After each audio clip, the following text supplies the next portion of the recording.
Welcome to the Natural Remedies Seminar. In our Natural Remedies Seminar, we're going to be looking at poultices and compresses. And the first one we're going to look at is castor oil compresses. It's not a poultice, it's a compress. Castor oil penetrates deeper than any other oil. And wherever it penetrates, it can break up lumps, bumps, adhesions. So great for cysts in the breast, for breast cancer, great for irritable bowel, great for constipation. It's very good at breaking up stones in the gallbladder, kidney stones, bone spurs. If the bone spur has been there 3 years, it might take 3 months. If the bone spur's been there 3 months, it might take 3 weeks. Little by little, the body heals, so be patient. So I'm going to make a compress. It's like a little pack. The thicker the pack, the more castor oil it can hold, and the more castor oil can go into you. Now what I've done is I've cut up an incontinence pad. I've cut it up and I've opened it up and I've put a few layers of cloth in there to make it thicker. And what I'm going to do is put masking tape on the edge. So the beauty of this is the plastic isn't really touching you. So the only thing that's touching you is the paper topping, and it's got that cloth insert, and the plastic's on the back. And the plastic is really just to protect your clothes and stop oil going everywhere, which you don't want. So I'm just going to seal those edges.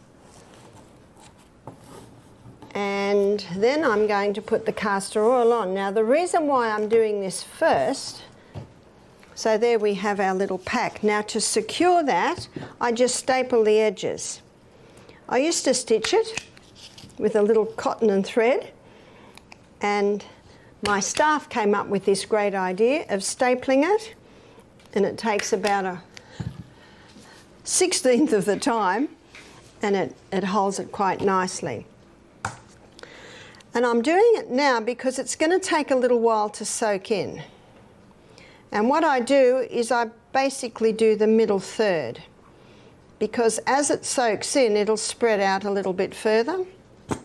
I can't hold that up now, but probably in about 15 minutes I will be able to hold it up. You see, it's such a thick oil, it just sits on top. So you've got to give it time to soak through. I haven't covered it because then there's no leeway for the excess oil to go.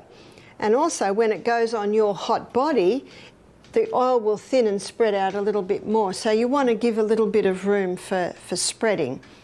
This compress can be used maybe every day for a month. And then you might make another one, because it's not drawing anything out of you. It's just a vehicle to hold the oil so it can go into you. And this size I've made here, that's a great size for chest, for congested chest. That's a great size for abdomen. And that could be cysts on the ovaries, it could be fibroids in the uterus, it could be constipation, it could be irritable bowel. So that's a nice size for those areas. How long would it take? Well, it depends how big it is, and it depends how long it has been there. Consistency is the key. The second thing I'm going to look at is the humble onion. Now the onion can be used cooked or it can be used raw. To use it cooked, we'll look at cooked first, and this is the first poultice that I ever did. My first daughter, I was 23 when she was born, so I think I was probably about 25 when she got an earache. And I was trained as a nurse. Even though I was a bit of a hippie and starting to grow my own veggies and all that sort of stuff, I didn't know what to do about an earache. And everyone said to me, don't play with the ears, she could go deaf. So it was really out of fear and lack of knowledge, I went to the doctor. He wrote her a script of antibiotics. I gave her the antibiotics, I didn't know what else to do. Within 24 hours, the earache had eased. When she'd finished the antibiotics, the earache came back. I did not know what to do. 6 weeks later, and 4 courses of antibiotics later, the earache comes back. But I still don't know what to do. So when I went to the doctor, I said, will my daughter be on antibiotics for the rest of her life? which I'm beginning to come to this conclusion. He was challenged by my question. So he sent me to an ear, nose and throat specialist who looked in Emma's mouth, then her ears, and he said, she's teething. Give her these drops to keep the eustachian tubes clear. And that was it. So let's fast forward 2 years later. Next child is 18 months and gets an earache. I do not go to the doctor and I don't tell anyone. I have to do something though. So I went to the lady that lives next door. So I was, 26 or 27 by now. She's 85. I said, what did your mother do when you were a little girl and you had an earache? She said, Mum would steam up an onion on the stove. So I went home, I steamed the onion up on the stove, and then I cut it in half under her directions, so that what you're looking at is the rings. So you keep the skin on and it keeps everything in place. And I wrapped the onion up in a cloth, a few layers, and the few layers of cloth will help to keep it warm, but also just to shield the direct heat from being too hot. I tested it on my arm and I put it on his ear. I covered it with a piece of plastic, and what that does is that just insulates it. And then he was just a little boy, I was breastfeeding him, and I could put the onion between his ear and my arm, and I could feel the heat. And when he slept, I laid him down on the bed, but I laid him down on a towel that had been folded up about 8 times because I knew that that would keep it warm. You can keep it on for as long as you can keep it warm. What did they do before plastic? They used a wool square. So you can certainly use a wool square. I make a lot of my own clothes, and in the winter I make a lot of woolly skirts. So I have squares, and you can also put a woolen square just this side of the plastic so that the plastic doesn't even touch you, but it is stopping the moisture going through and insulating it and keeping it warm. James slept for 2 hours. When he woke up, he was happy. I watched him all day and the next day and the next day. That was it. Just compare my experience. 2 hours sleep with onion on his ear, and then my last experience with my first daughter, 6 weeks and 4 courses of antibiotics. No wonder I went into natural remedies. I was excited at the prospect. So I went down to the newsagent and I bought a book that had A, B, C, D, E, F, G in it. And I started my natural remedy book. And under E, I put onion compress.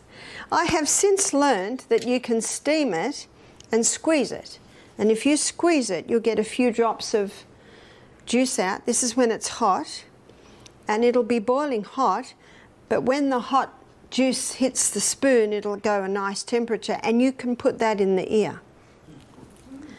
You can even use, one of these little soak it up and squirt it straight in the air. The other place that you can use a cooked onion is for a boil. A lady told me about this. She had a boil on her back and she told her friend, and she said, we need to cook up an onion. See, an onion is a drawer. And she put the onion straight onto the boil. Obviously she waited till it wasn't going to burn her, but it was still quite hot. And then she put that plastic square over again. If you don't want plastic on the skin, and I can understand that, you can put a wool there because wool will insulate. And then she taped it on. And she left it there for 24 hours. And when she took it off, everything came out. She said she's never had a boil resolve so quickly. So what the heat does, it draws it to a head, and the onion's drawing it to a head, and then it all comes out. She was very impressed. So the cooked onion can be used on an earache, and the cooked onion can be used for a boil. Once you've used the onion, you must discard it because it does draw poisons into it, so it needs to be thrown out. Now we're going to look at the raw onion. There's a couple of places you can use the raw onion, and one is for a sore throat. Now if you want to tell a friend about this because maybe they've got a sore throat, they can go to YouTube and Google Barbara O'Neill, and there is a onion natural remedies lecture there, poultices. So for the sore throat, you finely slice the onion into a few slices. And what we do is, if the sheets get old, you just tear up the sheets. And then you put this sliced onion on the cloth, and you fold the cloth over, and then fold it back over. And then that will go around the throat like that. And then you can wrap a scarf around it, nice woolly scarf, and you can go to sleep with that. And it'll bring relief to the sore throat. I think we all know that when you cut up an onion, you're likely to cry. Is that right? So that's a clear indication that that onion juice is very good at breaking up mucus on the chest, in the throat, in the head. And what I'm going to do now might surprise you. I'm going to put the onion on the bottom of the feet. So why do we put the onion on the bottom of the feet? We put the onion on the bottom of the feet because the bottom of the feet, or the feet I should say, are a reflex for the chest.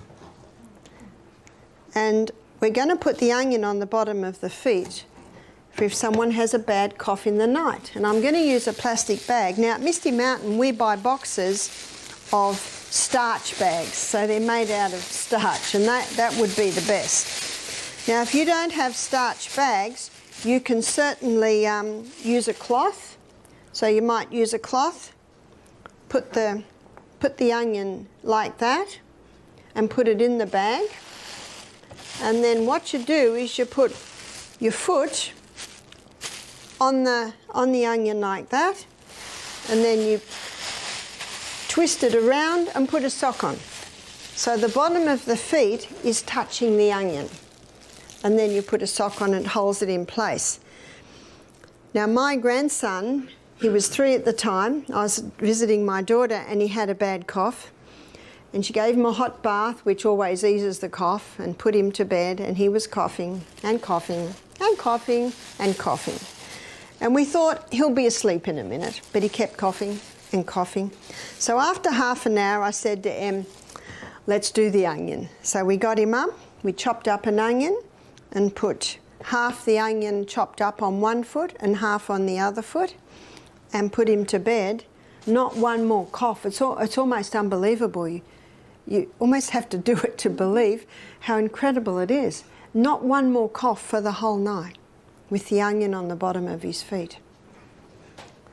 So that's great for a night cough.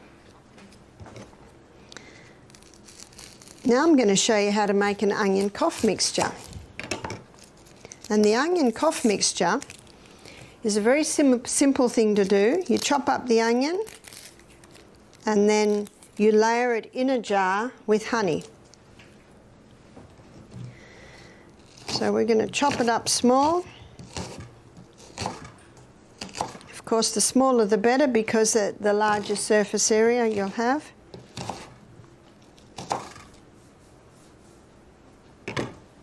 So I've got a jar here. So I'm going to put about 1/2 inch in the jar, and then you drizzle honey. Probably about a teaspoon. And then another layer of onion. Again 1/2 inch, and then another drizzle. Oops, that was a bit heavy-handed, doesn't matter. Then another layer of onion and another drizzle of honey and a final layer of onion. So if you had a house full of people that had a bad cold or a bad cough, you might chop up another onion and fill your jar. And then we finish with more onion. I'm doing this early in our demonstration because by the end of the night, the syrup will have formed. You see, if I put the jar on the side, all you see is that thick, gooey honey and onion. By the end of our demo, you will see a clear, runny fluid forming, and that's the cough syrup. After 24 hours, you strain the onion out and you're left with your cough syrup, and you keep it in the fridge. How long can you keep it for? Well, a German lady told me that she'd had hers in the fridge for 8 years. Because honey doesn't go off, does it? So once you take the onion out, it will keep indefinitely. So for a little child, maybe under one, you might do 1/4 teaspoon. For a 2-year-old, you might do 1/2 teaspoon, say 3 times a day. For a child from about 10 above, you might do a teaspoon 3 times a day. So if a child's got a cold or a cough or a bronchitis, any respiratory asthma, so you give them the teaspoon 3 times a day and put them to bed with the onion on the bottom of their feet, and everyone will sleep soundly that night. So that's the raw onion. Now we're going to have a look at a relative to the onion, which is the garlic. I was reading one research paper that said garlic is 6 times more potent than tetracycline. Now, tetracycline is a antibiotic. To have it as potent as an antibiotic, or to play a role as an antibiotic, you must have 3 raw cloves a day. So an adult will have 3 raw cloves like that. For a child, you might halve the dose. Now, in your books, there's a recipe for the flu bomb. And the flu bomb has 6 ingredients. This is how I remember it. I remember it by 2s. Garlic and ginger. Garlic as much as you dare. Ginger, probably about 1/4 teaspoon finely chopped, and the garlic you finely grate. I was going to say, this is a great grater. That sounds like a pun, doesn't it? But I love graters like this, and when I'm cooking, I just grate straight into my pot, and I'm going to use it in a minute. And you can even travel with that little grater. So you see it's quite fine, so you'd finely grate the ginger and the garlic into a cup. So there's your first 2 ingredients. The next 2 ingredients are 1 drop of eucalyptus oil. If you haven't got eucalyptus oil, you could use tea tree oil. One lady said, but Barbara, it says on the bottle you must not consume it. And I said, well, I'm not asking you to drink half a bottle. We've got some common sense, haven't we? No, it's not very common today, I realise that. So 1 drop. It's an age-old remedy. People have been using it for centuries. Well, Australia's the land of the eucalypt.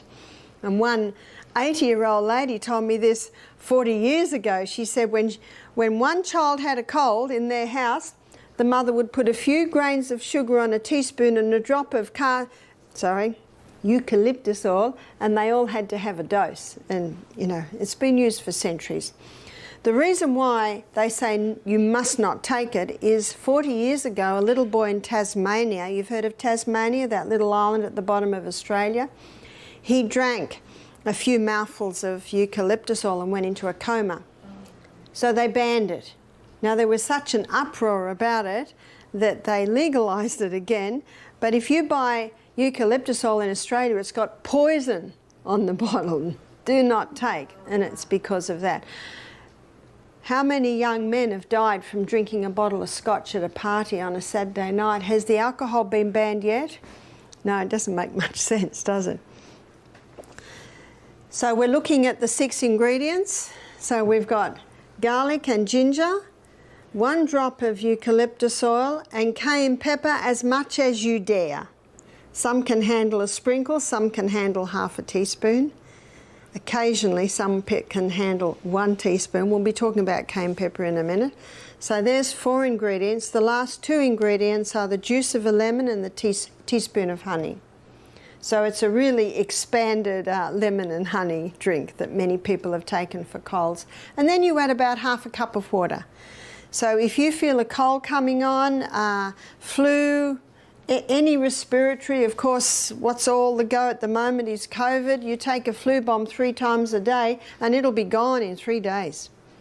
Of course, at the same time, you've got to exercise and drink all your water and eat very lightly.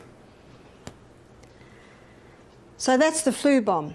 Another way some people take it is they'll have a bowl of hot soup and they'll just grate the garlic straight into the soup. and you can certainly do that, but you've just got to have that clove 3 times a day to take the place of antibiotic. Even though they say it's equal to antibiotic, it's also antiviral. It's also antifungal. It's also anti-yeast. So it's a remarkable, we'll call it a herb. What about a little baby? How do you put it on a little baby? Well, you finely slice a couple of slices, and then you bind it to the bottom of their feet. So this can be done for a little one, and I'm going to do it with a piece of paper towel, which you certainly can do it with, and you cut a strip. So what I used to do it with was a piece of cloth, but you certainly can use some paper towel, and you'll see why, excuse me, that's important. So I'm putting 2 slices of garlic there, and then I'm folding it over, and then that is wrapped onto the bottom of the baby's foot like so. So can you see what I've done here? The garlic does not touch the skin. If the garlic touches the skin, it will cause a blister. Now, it won't really hurt the baby, it's just then you'll have a blister and you won't be able to apply the garlic till the blister heals. But if you put a piece of cloth or paper between the skin and the slices, it will not blister. I used to then put a sock on or a little bootie. My son James was having a lot of chest problems, so I often did this to him, and he was 3, and I'd put his sock and his shoe on, and he'd go outside to play, and every foot he takes, he's treading on the garlic, and so the slices allow the garlic to be taken up little by little. It takes 1 minute for 1 drop of blood to go right round the whole body, and within a few minutes you could smell the garlic on James' breath. So that's how you can do it to a little one, to a baby, is on the soles of the feet. But remember, you don't put it straight on the feet. Onion you can, but not the garlic. The onion, when you put the foot goes straight, rests straight onto the slices of, or the chopped up onion, but not the garlic. Now, our castor oil has soaked through. You see that? Yeah. So that's ready to apply. And you can also make it early and even fold that over and put it in a little bag and keep it for a later date. Now, when you are using the castor oil, probably about every 2 days, you might find it drying a little, and then you'll add a little bit more castor oil. So you might find if you're using it for the month, you'll apply the castor oil every couple of days. So I'll tell you an incident that I had recently with the castor oil. I have to give you a little bit of background. When I lived in the rainforest for many years, whenever we drive through the creek to go out of the property, we'd lose our brakes. So I got used to driving with my clutch. So I'd slow down using my clutch. Meanwhile, I'd be pumping my brakes, because sometimes it would take half an hour before I had proper brakes again. I just got used to driving like that. So let's fast forward to, where are we, 25 years later, and we mostly have automatic cars, but my husband recently bought a car that was gears. And when I started driving it, you know the pathways we have in our brain, we're going to look at this on Saturday morning, I just flipped back into my old way of round the corner, I'd use gears. And when I was slowing down, I'd use my gears. So my left leg is getting a lot of use, especially because this was a 4-wheel drive. It was sort of and I'm just a little lady, so it took a lot of strength. After 2 weeks, my leg began to hurt from my knee down, and I thought, well, I've just overdone it. And I've just overdone it, and my leg is not used to it. So I went over to the automatic car again. A month later, my leg is still sore. Now, when it's still sore, you got to put your detective hat on and go a little bit further. So I saw my son, who is trained in remedial massage, and he's fairly brutal, is my son. He just tells me to breathe. It hurt. And he said, Mum, you've had an old injury on this leg.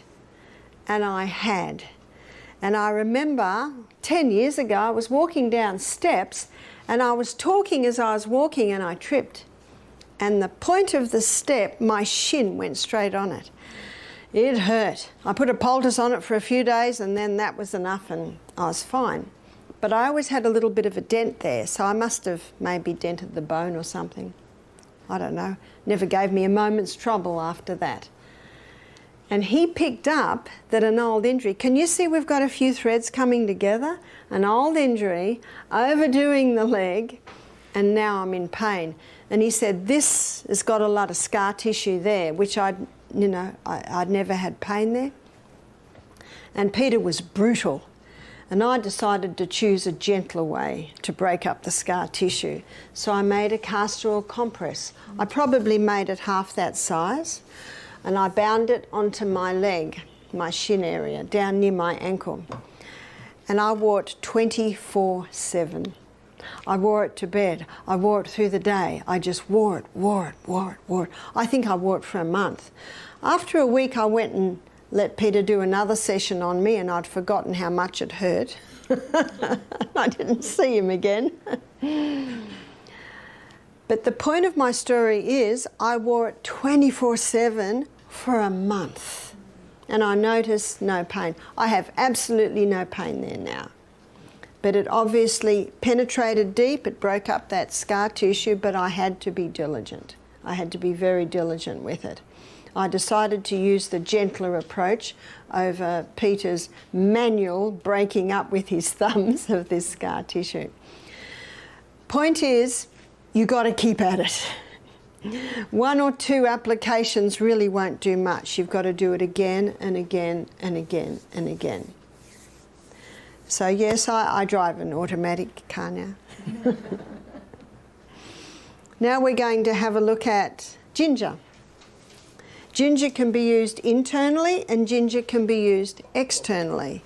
Internally, it's an anti-inflammatory, but it's probably mostly known for its anti-nausea effect.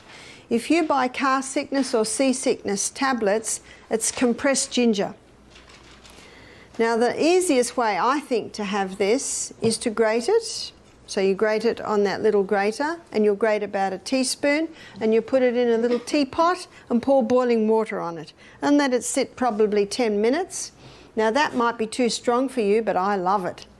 I love it like that. If it's too strong, you just water it down a little bit. If someone's very cold, maybe they've been caught out in the cold or something and it's very hard to warm them up, give them a cup of hot ginger tea and it will warm them up very nicely. So it can be used for nausea, it can be used to warm a person if they're chilled or cold. And you saw too, it is one of the recipes in the flu bomb.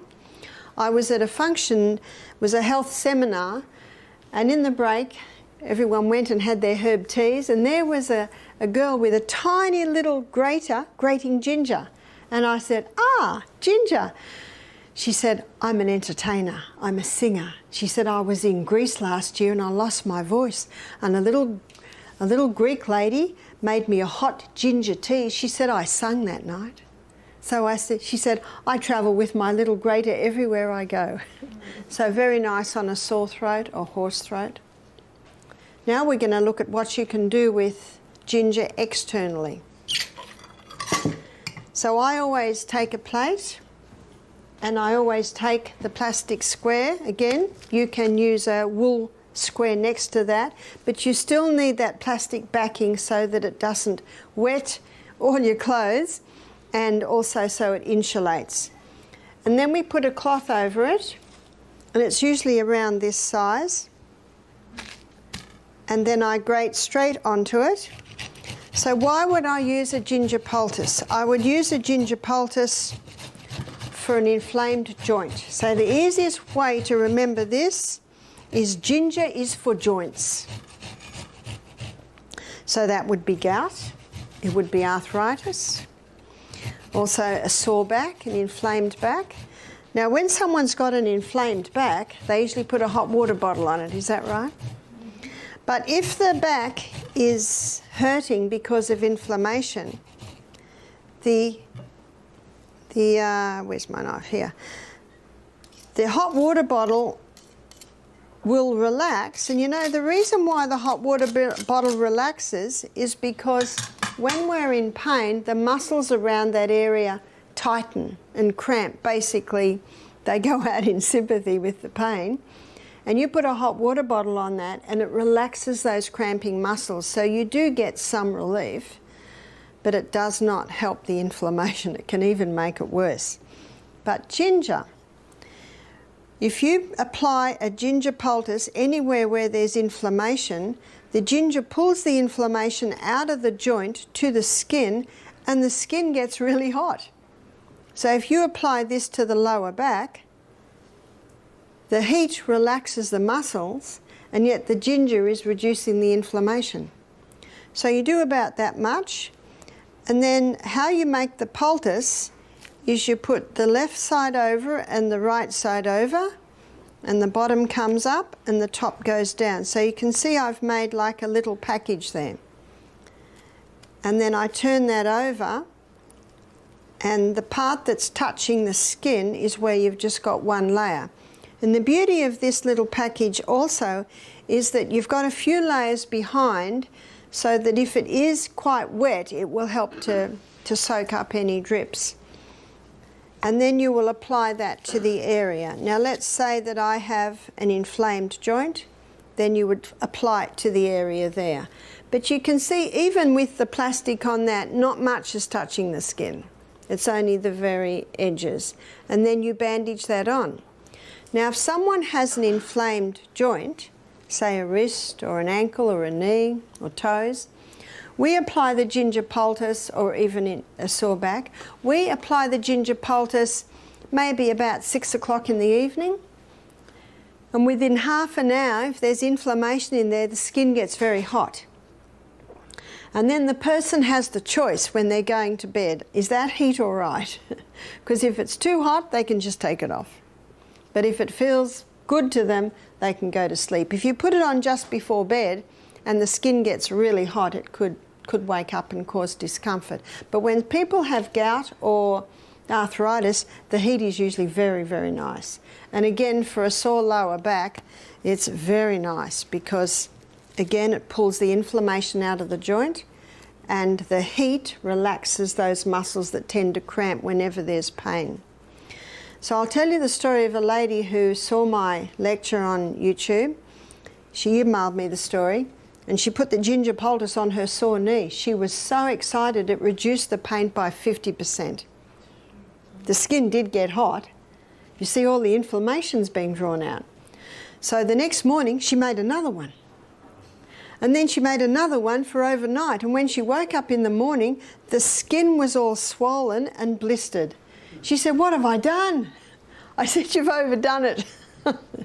You've just overdone it. You've just pulled too much inflammation out and it's irritated the skin.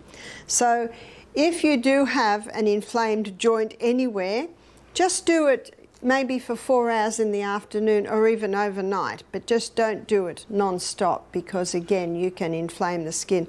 Not a problem, because you just have to leave the skin. Maybe put a castor oil compress on that knee until it settles right down. One lady said, "My skin's burning." And I said, "Actually, it won't burn, but what's the joint like?" And she said, "Oh, actually, it's good." We had one lady and she said, "I've got this swollen finger. The joint was swollen twice the size." She said, "This has been paining me for 2 years." So we made a tiny little ginger poultice, put it over, put a little bit of plastic over it to insulate, and then taped it on. And this is called a paper tape. This is a really soft tape on the skin. In the morning, she was so excited that the joint had gone right down and she could move her finger. That was just one night. Sometimes it takes more than one night. But that ginger is excellent for joints. So remember, gout, arthritis, you can do it. One man said his big toe, he put it on his big toe, and all the pain went out. And then the next toe was painful, so he put it on there.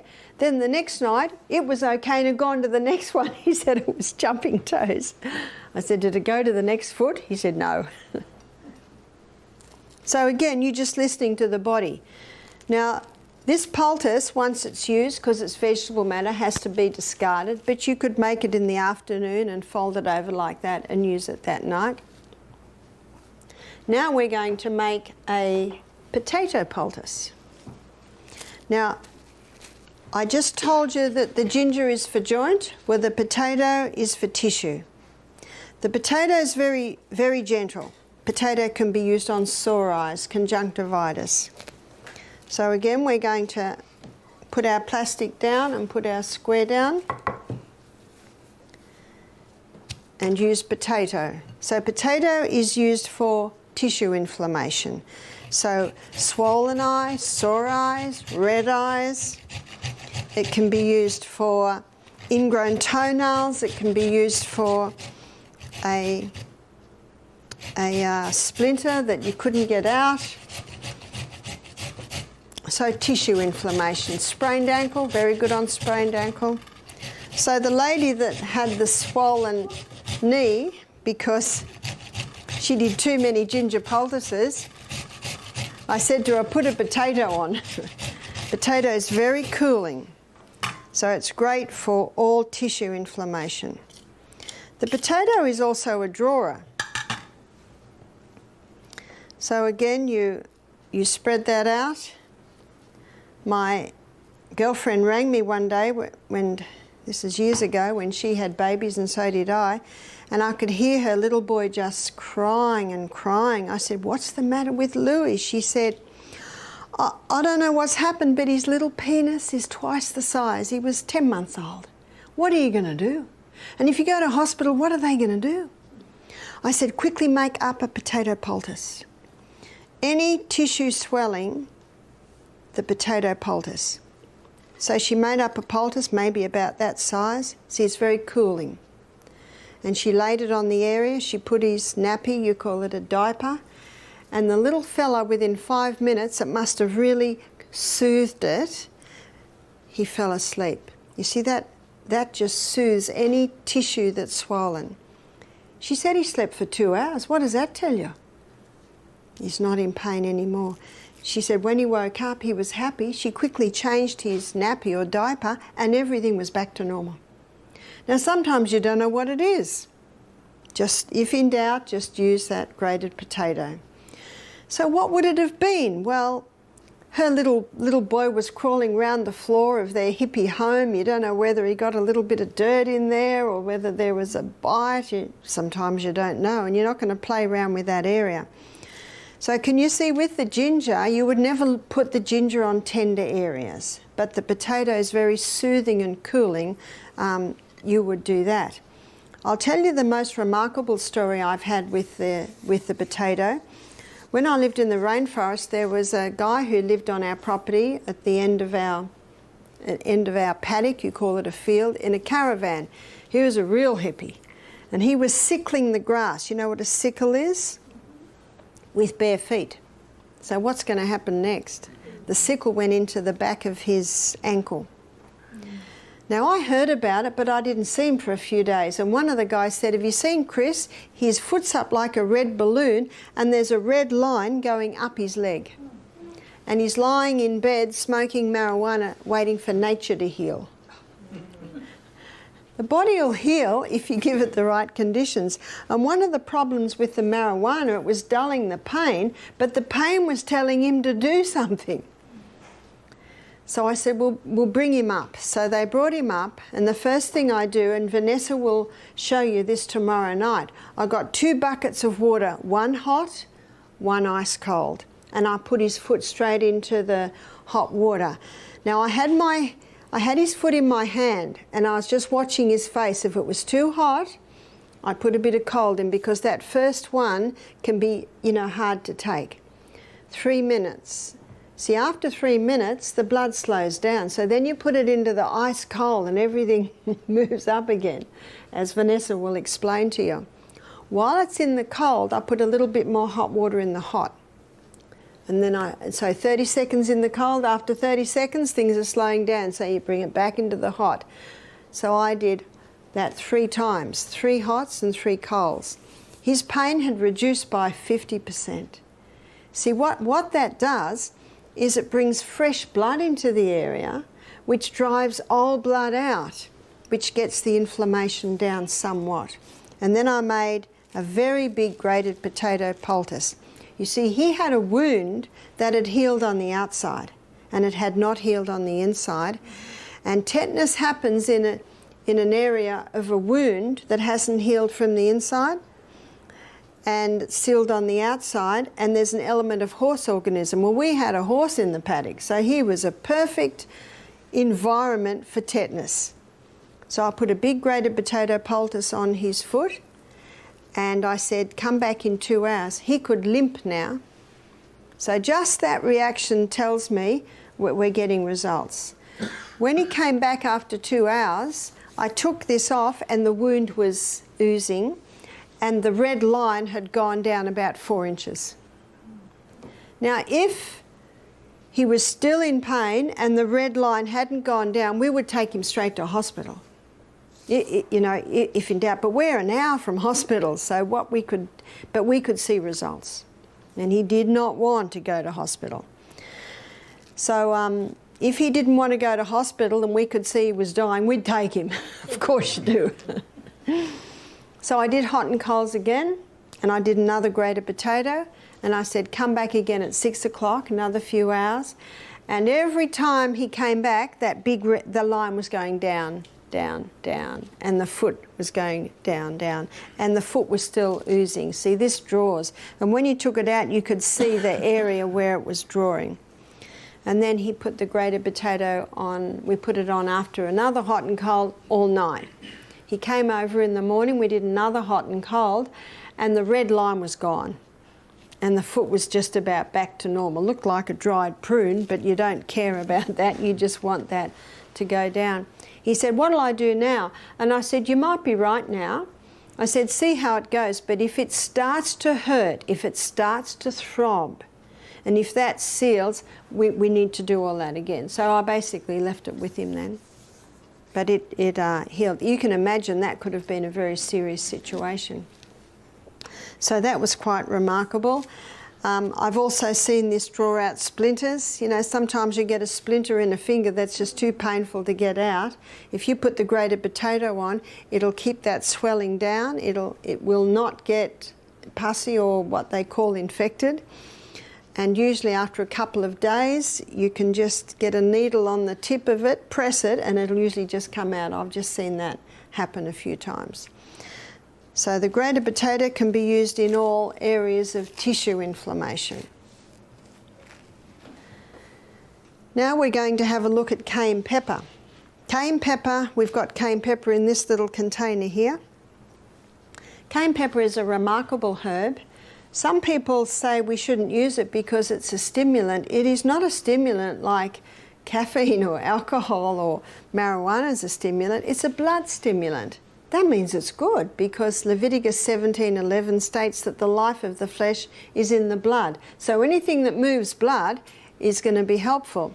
There's a book you can get. It's by Sam Beiser. It's called Curing with Cayenne. And he shows in that book that you put cayenne with any other herb and it'll intensify that other herb's action. It's a blood stimulant. It can be used internally and it can be used externally. And I think in your book it shows how it does 3 main things internally in the blood. It thins the blood, it strengthens the arterial walls, and it opens the capillaries. So let me tell you about an experience I had a few years ago. It was one of our retreats. I got the call, lady'd had a heart attack. I was only 3 minutes away, that's why you have to be fit. I ran down, it was a cooking class with about 16 people, and she was lying on the floor. She was 80. Her husband said she'd already had a few that year, and they always called the ambulance, but they thought, let's see what they do. And I said to my offsider, cayenne pepper, quickly. We got the cayenne pepper. Now, there was a guy holding a pulse, and he said the pulse is almost gone. She was just white. So I don't know how much I got. You're just in a hurry. So I think I got about half a teaspoon, put it straight in her mouth. She was half conscious, gave her a little bit of water to drink. And the guy holding the pulse yelled out, the pulse is strong. This would have been 2 minutes. And you could feel that pulse come back, and all the blood came back to her face. She sat up and said, "What happened?" Everyone around was going, "Whoa." And I said, "No, it's not me, it's the cayenne pepper." So we sold out of cayenne pepper that program. What did the cayenne pepper do? It thinned the blood, it opened the capillaries and got a dramatic delivery of blood through the whole body. Remember, 1 minute for 1 drop of blood to go around your whole body. I have read about it, but then I actually experienced it. So cayenne pepper can also be used to boost hydrochloric acid. You take it in internally, it'll boost digestion. Cayenne pepper can also ease a sore throat. Remember, it's in the flu bomb. It might give it initial tingle, but then when that tingle settles down, it eases it. Some people take or are told to take aspirin for a blood thinner. In fact, I have read where it is recommended that anyone over the age of 50 should be on half an aspirin a day. You might have heard that. Well, what the research is showing today is that aspirin causes stomach bleeds. It's the #1 cause of stomach ulcers. It causes brain bleeds and eye bleeds. That's what the recent research is showing. Cayenne pepper will not cause that at all, but if cayenne pepper's in your blood and it sees a bleed, it'll constrict the blood vessels to stop the bleeding. Yes, it dilates the blood vessels when it's in the blood, but if it sees a break, it'll constrict that. Beautiful illustration of Psalm 104 verse 14, that God gave herbs for the service of man. Remember? They're there to serve you. Where would you like me? What would you like me to do? Thin that. Seal that. That's the cayenne pepper. In fact, it's just about a first aid kit in one, is the cayenne pepper. And you'll get used to it. Now you can use it externally. I'm going to show you how you can use it externally, and I'm going to show you how you can use it for poor circulation in the feet, cold feet. I find people that allow their feet to be cold, eventually their feet are numb. And eventually the next step after numb feet is gangrene of the toes. You see, the blood's the life of the flesh, and any part of the body that's cold, blood's not going in there. So blood's not feeding the area, it's not feeding the herbs, the nerves. You cannot put cold feet into hot water or you'll damage the tissues. So what can you do? You can make a cayenne compress to put on the bottom of the feet. So to make a cayenne pepper compress, you get some paper towel and you cut it to the size of the foot, which would be, let's just guess, it'll be about this. I guess I'm guessing my size foot. And you put it on. I've doubled over a couple of layers of cling wrap there. And then you put a little olive oil on there. Not a lot, because you don't want to soil your sheets. So I'm going to put it in this plate to show you how you can put it on lightly. So I'm just going to dab it on.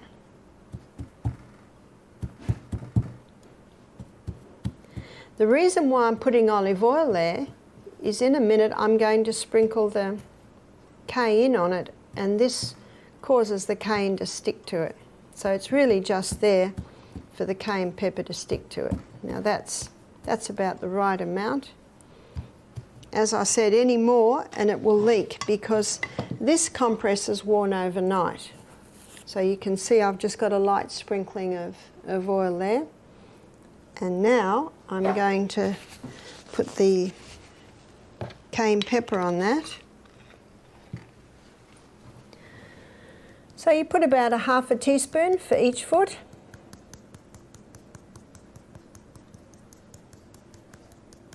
So that's about half a teaspoon.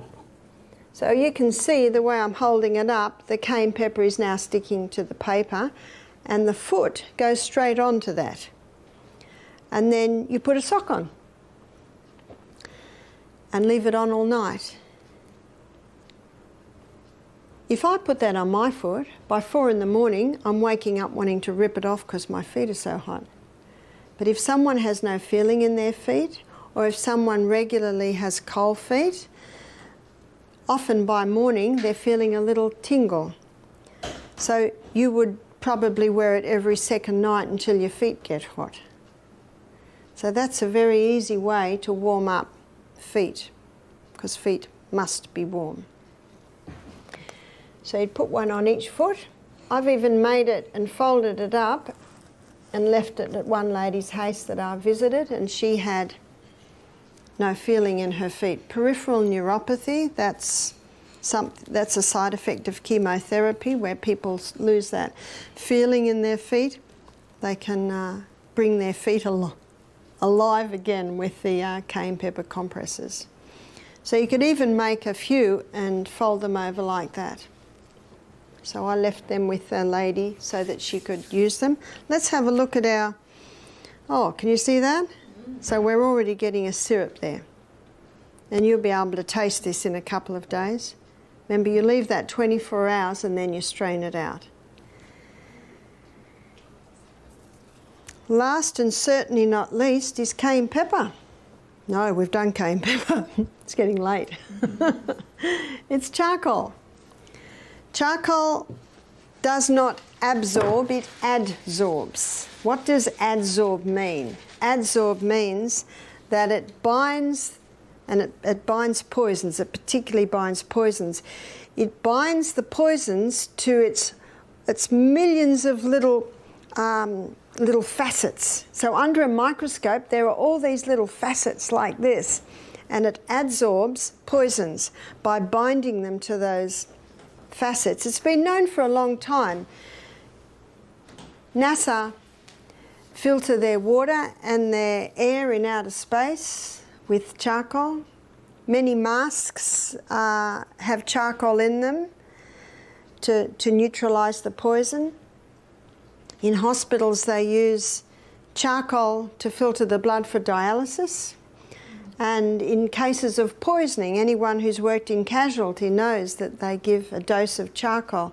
Because if someone's been poisoned and they take charcoal, the charcoal will adsorb and bind that poison to its facets, and it's basically safe until it gets out of the body.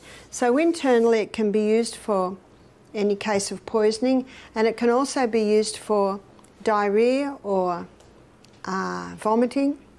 Many people that go to Asia always travel with charcoal tablets because if they get rid of what's called barley belly or diarrhea, they'll take the charcoal. You can also use charcoal on the outside, and it can be used for bee stings, spider bites, snake bites, wasp bites.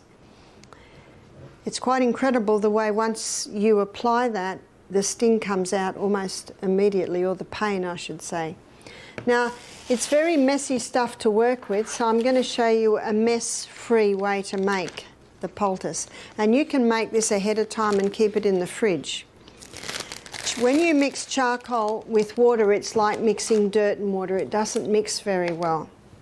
And so we're going to use psyllium. You can use slippery elm, or you can use ground linseed. So we're going to use a teaspoon of psyllium to 2 teaspoons, or this is probably equal to, this spoon is equal to 2 teaspoons. So what we've just done, 2 teaspoons of psyllium to 4 teaspoons of charcoal. You always put the lid straight back on the charcoal because you don't want to drop it. And you seal it while you mix it. So you want to mix that quite nicely. And what we're going to do is put water in there. And then we're going to let that mix or gel together. And we're going to roll it out so it's thin. And you've got a thin, jellied charcoal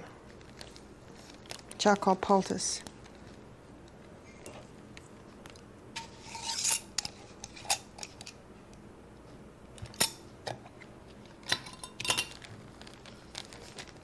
So to that you'd probably do about half a cup of water.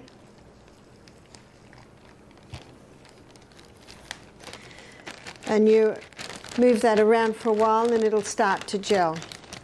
Now the beauty of this is that you'll roll that out, get the air out, and you'll roll it out so it's a strip, a thin strip, and then you put it in the fridge. Or you'd put it in the freezer if you don't think it's going to be used for a while.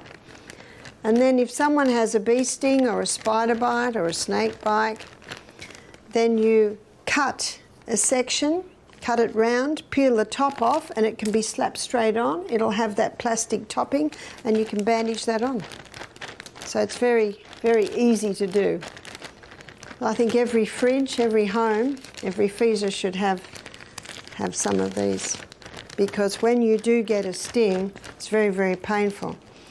This can also be used, I'm just going to get the air out, it can also be used for a conjunctivitis, red eyes, painful eyes. Remember we talked that you could use your potato for that, but you could also use this. It's starting to gel up a little bit now.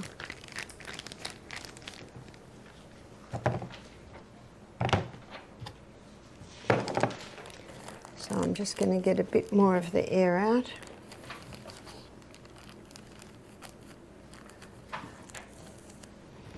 So then you just squeeze that up.